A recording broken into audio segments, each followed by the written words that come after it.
may I present our versatile master of ceremonies, a comedian who with one subtle gesture, one wistful look, can plumb the depths of your emotions. I get right down there. Why, only 2 weeks ago, he was Gunga Din in a loincloth, lost on the desert. Water. Water, that's what I want. Water. And last week, he was Alexander Graham Bell, inventing the telephone. Operator. Operator, that's what I want. Operator. So tonight, ladies and gentlemen, without further ado, we bring you the Paul Muni of radio, Jack Benny.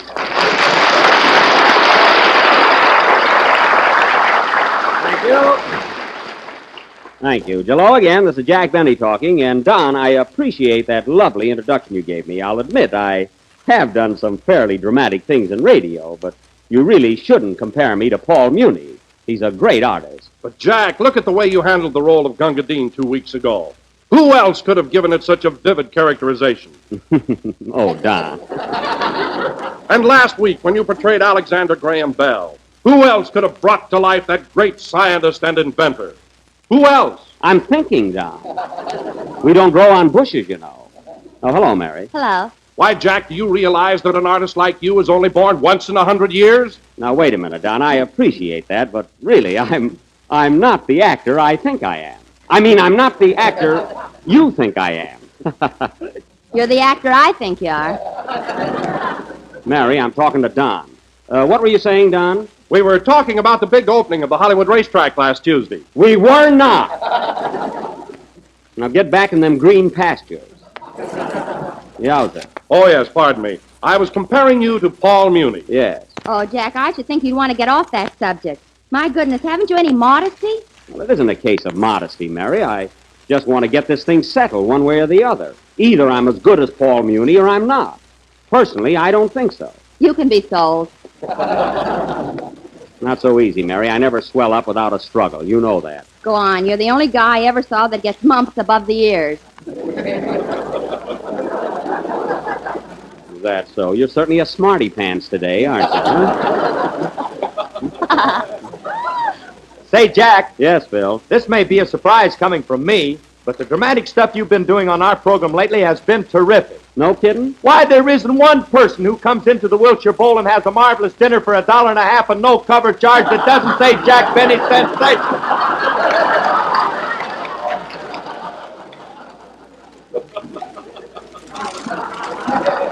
Well, thanks, Phil. I know that comes right from the heart. I may rib you a lot, Jack, but as far as I'm concerned, you're as good an actor as Paul Muni any day, and I know what I'm talking about. Well, Phil, if you're kidding me, I'll kill myself. No, Jack, I'm on the level. Me too. Oh, I see. I get it. So you guys thought you were fooling me, eh? Thought you were putting something over on me. Well, the joke's on you because I went right along with you. Yep, hook, line, and sinker. Why, Mary, you don't think for 1 minute that those guys had me going, did you? I was just stringing them along. You were? Certainly imagine comparing me to Paul Muni as though I'd fall for that. Why, as an actor, he makes me look like a nickel. You got change coming, brother.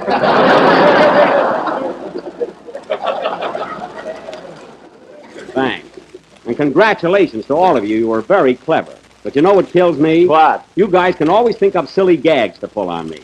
But last week, my car was stolen right in front of the studio, and not one of you had the decency to ask me if I'd found it or what happened to it or anything. Fine bunch of pals. Oh, that's right, Jack, and I'm sorry I forgot about it. Nobody cares what happens to me. My car can be stolen, my house could burn down. Well, I could come down here next week in a wheelchair, and none of you would be surprised. Well, you're about due. I am, eh? Yeah, you don't look so hot right now. Well, there's a reason for that, Phil. I was up all night trying to find a loophole in your contract.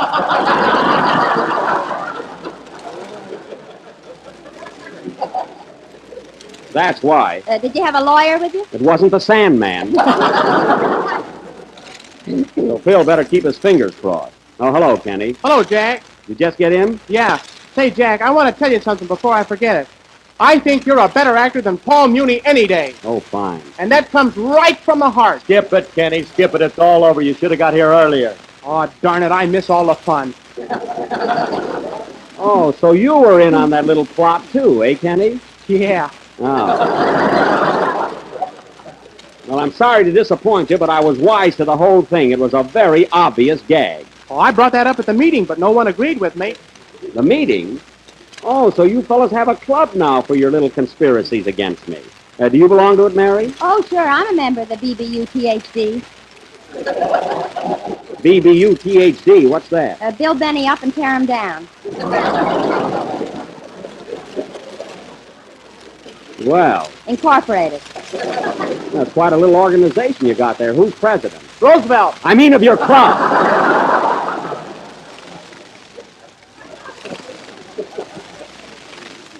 Who's the head of it? I'm the exalted high supreme knife in the backer. Well, I should have known that. Imagine a club devoted to the principle of making my life miserable. What's the password of this secret society? I suppose you have one. Yes, Jack, and it's very mysterious. When you get to our headquarters, which I'm not at liberty to divulge, you knock on the door 3 times and say, Jell-O, Jell-O, Jell-O. I see. And then someone opens the door? Not yet. Oh. Then a man looks through the peephole and says, name the 6 delicious flavors. Weird. This is a... And you say, strawberry, raspberry, cherry, orange, lemon, and lime. Gee. And then he opens the door? Not yet. Oh. And then the man says, is Jell-O economical and easy to make? Uh-huh. And you say, yes, brother, but it's not genuine without the big red letters on the box. Oh, ain't this spooky? And then the man opens the door? Not yet. Oh, for heaven's sake. What happens next, Don? Then you slice a banana, put it on top of the Jell-O, and serve it with whipped cream. Oh, that's so complicated. And then the man opens the door? What door? What door? The door that the man was talking through, the man on the other side who was... Oh, forget it. I'm all mixed up now. It's perfectly clear to me. Well, you're sharp, Kenny. How I ever got involved in these doors, I don't know. And now, folks, going from the secrets of this sinister organization to our solo of the evening, we will have a song by our mystic young tenor, Kenny Baker. This is a brand new number that will soon sweep the country. And come in. Mr. Benny, Yes? I've been listening to your program, and I think you're as good an actor as Paul Muni and Spencer Tracy put together. Well, thanks. Thanks a lot. I wish somebody put me together. Goodbye.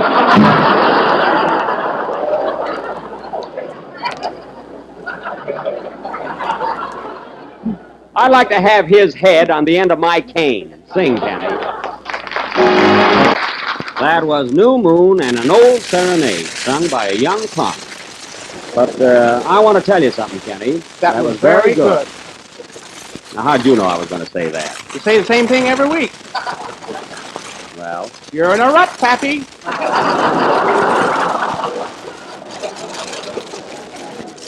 all right, sonny boy, if you want to get cute, next week I'll just ignore your song. I won't say a word about it. You do, and I'll tell Mervyn on you.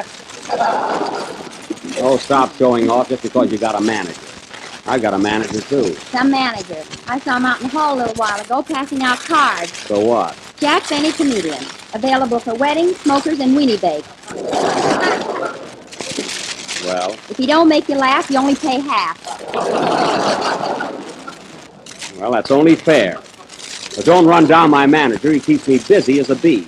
Why, last night I was master of ceremonies at the world premiere of that new meat market in Santa Monica. I went over very big. Did you bring home the bacon? I got paid in cash. It wasn't a barter deal. And now, ladies and gentlemen... Say, Jack, What? I can't understand why a guy like you that's supposed to be a big shot plays all those cheap dates. Cheap date, you're a fine one to talk. When I found you, Phil, you and your boys were playing in the rose room of a livery stable.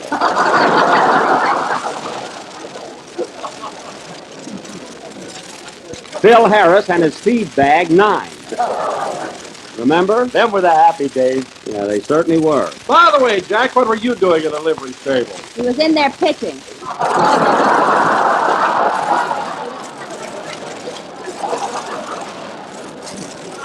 All right, Mary, all right. Let's reminisce some other time. And speaking of jobs, Mary, I wish I had a nickel for every tray you juggled.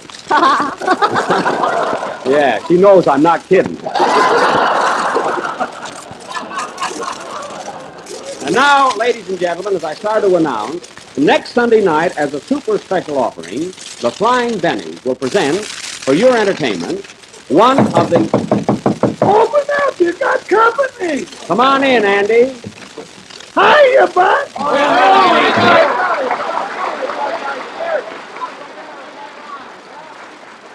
Well, Andy, long time no see. Say, what are you doing in town? Buck, I came down to invite you and the gang over to the house next Thursday night. We're going to have big doings. Oh, what's going on, Andy? Well, Ma and Pa are celebrating their golden wedding anniversary. Golden wedding? No kidding. Gee, it doesn't seem possible that your folks have been married for 50 years. Pa's still trying to get her to know. Ah, don't give me that stuff. Gee whiz, 50 years. That's a long time ago. He sure is. When they went on their honeymoon, Buck, Niagara Falls was just dripping. And look at it now. Well, we'll all be at the party, eh, fellas? Yes, sir. I wouldn't miss that for anything, Andy. You going to have any entertainment there? Oh, yes, sir. We're going to have an orchestra, square dancing, and everything. Well. And for the main event, Ma and Pa are going to put the gloves on for 10 rounds. Oh, boxing, eh? Yeah, you ought to see Ma in those purple tights. What do you think will win, Andy? Well, around Van Nuys, the odds are 5-1 on Pa. I see. But confidentially, Buck, if the fight goes over 3 rounds, Ma'll pulverize him. Well, that sounds like there ought to be plenty of excitement. Eh? Say, Jack, don't you think we ought to chip in and buy the old folks something for their anniversary? Why, certainly. What can we buy for your ma, Andy? Oh, anything, Buck. She'd be tickled to death if you got her a pair of gold earrings or something like that. Well, we'll make her happy. And oh, yes, what does your pa want for his golden wedding? Just golden wedding.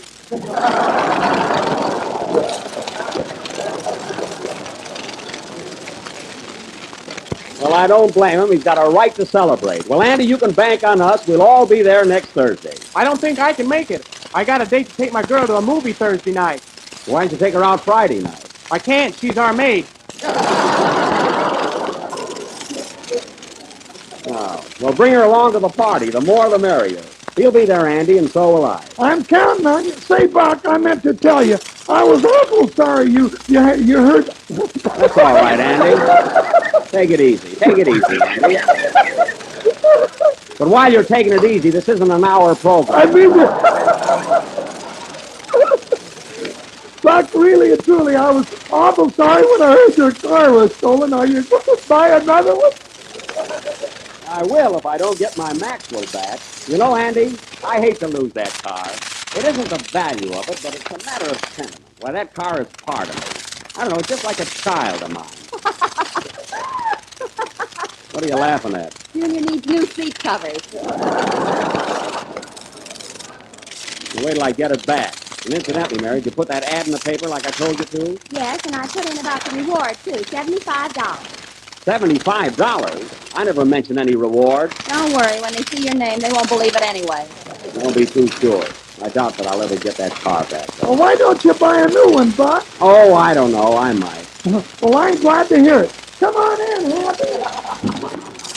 How do you do, Mr. Benny? I can't guarantee immediate delivery, but don't worry, you get it just as soon as it comes from the factory. Here you are, sign right here. Wait a minute. What is this? Buck, this is a friend of mine, Happy Callahan. He's an automobile salesman. Well, Andy, I That's don't... all me half. Now, look, Mr. Benny, you're a busy man, and the only car in the world for you right now is the Comet 6. Comet 6. Never heard of it. What? You never heard of the zippiest, puttiest, slickest little car on the market today? Well, Why, this job is everything. Synchro mesh, transmission, automatic clutch, built-in radio, hot and cold running water.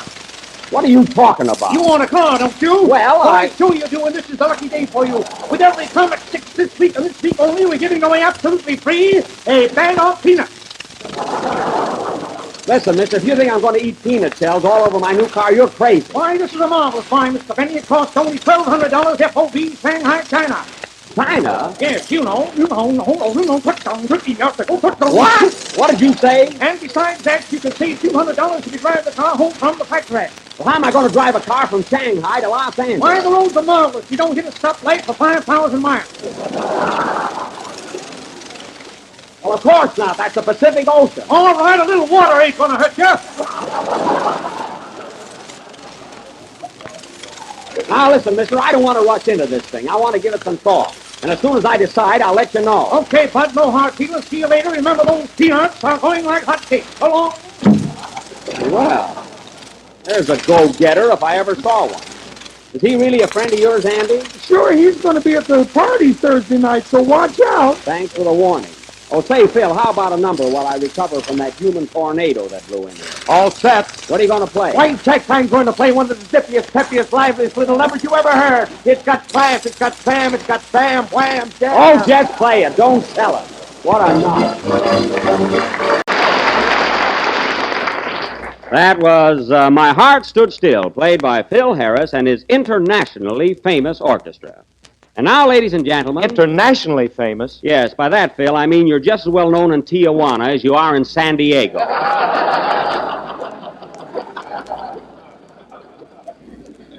And now, ladies and gentlemen, as I have tried to announce several times this evening, next Sunday night, in response to requests from two Great Danes, an Irish setter, and numerous other dogs, we are going to present our version of 20th century's current film success, The Hound of the Baskervilles.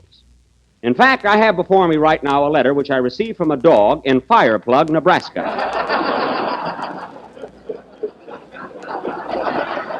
Especially requesting this play. May I quote from this letter? Dear Mr. Benny,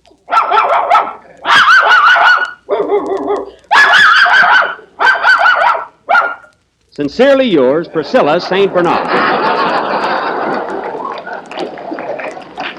Now, as we have gone to a great deal of trouble and expense preparing this mastiff piece, tonight, tonight we are going to give you a preview of some of the highlights of this, shall I say, canine epic? Sure. Okay. That's all right with me. Me too. Oh, quiet. Now, Andy. Yes, Buck? I'm glad you stayed a while because you're going to play the leading role. That is, you're going to be the Hound, a vicious, snarling beast with sharp teeth and long claws. Do I have fleas, too? No, you don't have fleas. Then what good are the long claws? Never mind. Now, in our previous... I wish you'd have had fleas after that gag. Huh? Now, in our preview, Andy... Now, in our preview, Andy, you just howl when you're supposed to. Well, what am I going to be, Jack? I'm not sure, Kenny, but I think Andy bites you in the first scene. Oh, then I guess I better wear my old suit. I would, yes.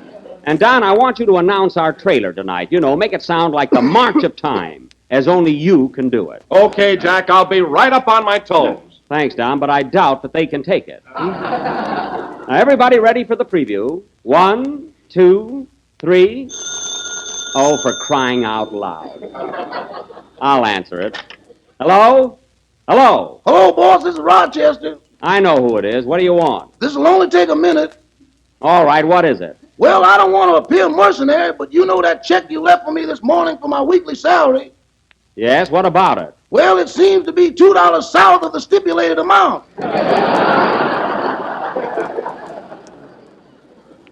Oh, well, I meant to explain that to you, Rochester. You see, you're supposed to be my butler, my valet, and my chauffeur. Uh-huh. And inasmuch as my car was stolen last week, you're no longer a chauffeur. Uh-huh. So I'm deducting $2 from your check on a technicality. A technicality? Yes. Well, boss, I'm going to get myself a pen and some ink and overrule you.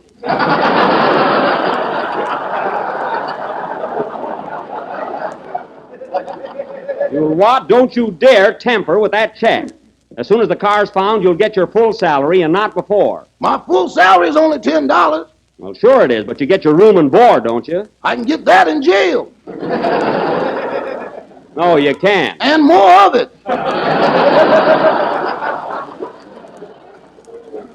That's a fine way to talk, Rochester. Why, you've gained 20 pounds since you started to work for me, and you can't deny it. I can't explain it either.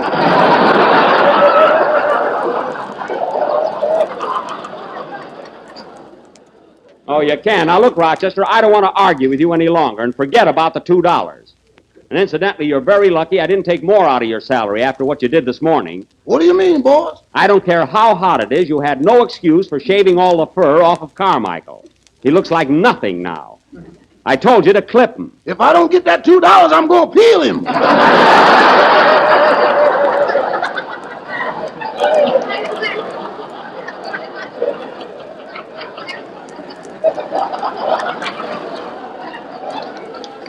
You leave that polar bear alone, and I'll talk to you when I get home. Goodbye. So long. Oh, boss. What? I forgot to tell you your manager called. Oh, what does he want? He says there's a new driving stand opening at 10 o'clock tonight, and you got to be there in full dress. Oh, okay, I'll be there. Put on some cork. I'm working with you.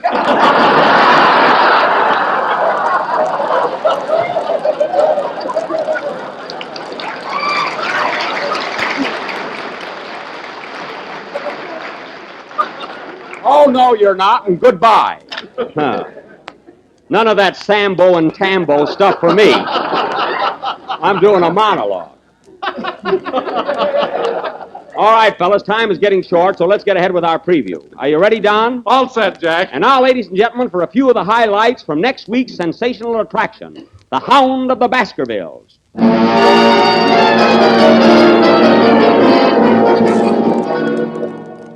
Drama. Oh, Sherlock Holmes. Yes, Watson. This man is dead. Dead? How do you know? I shook hands with him and he wouldn't let go. That's elementary, Watson. Elementary. Mystery. Now listen to me, Lady Beryl. I want the truth. Did you kill Sir Hugo? I didn't. You're too cruel, too beastly. Rally, you are. Rally, rally, rally. And who did kill Sir Hugo? Sir Hugo was killed by...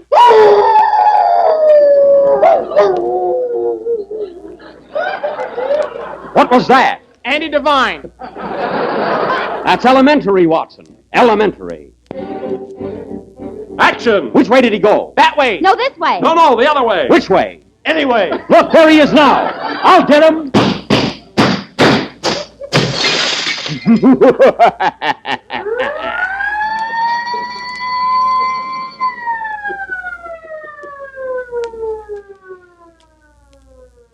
Those are just a few of the thrills that are in store for you next Sunday night.